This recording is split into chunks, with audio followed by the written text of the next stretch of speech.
Shalom, pemirsa yang diberkati Tuhan. Bertemu kembali dalam seri Renungan Pagi. Tetapi sebelumnya marilah kita berdoa terlebih dahulu. Bapa yang di sorga, kami telah siap untuk mendengarkan firman-Mu di pagi hari ini dalam Renungan Pagi. Kiranya Roh Kudus-Mu memimpin kami, menuntun kami untuk dapat lebih mengerti akan firman-Mu. Di dalam nama Yesus kami telah berdoa. Amin.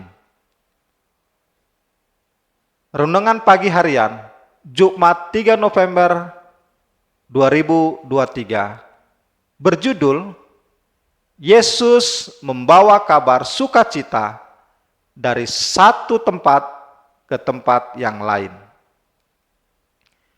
Tidak lama sesudah Yesus berjalan berkeliling dari kota ke kota dan dari desa ke desa, memberitakan Injil Kerajaan Allah, kedua-belas muridnya bersama-sama dengan dia, sebagaimana tertulis dalam Kitab Lukas pasal yang 8 ayat yang pertama.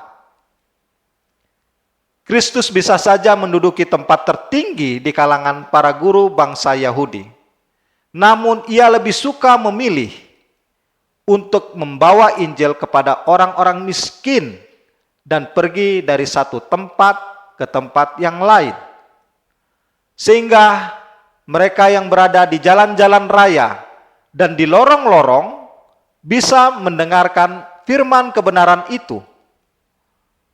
Di tepi laut, di kaki gunung, di jalan-jalan kota besar, di rumah ibadah, suaranya terdengar jelas kitab suci. Sering ia mengajar di halaman luar bait suci agar orang-orang kafir boleh mendengarkan suaranya. Hidup yang terbaik. Halaman 13-14. Yesus memperhatikan perubahan wajah pendengar-pendengarnya.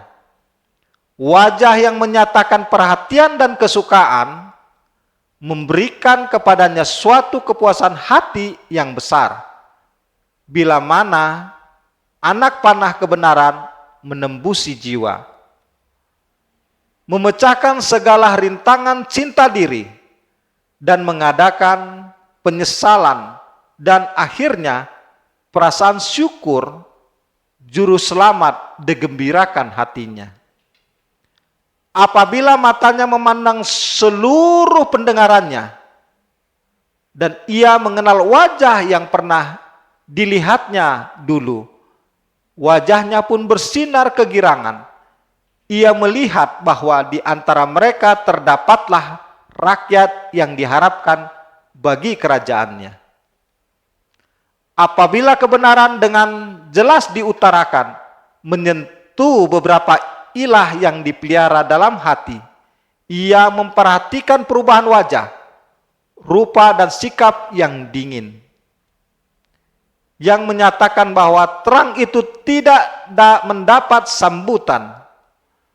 Apabila ia melihat orang banyak menolak perkabaran damai itu, sakitlah hatinya.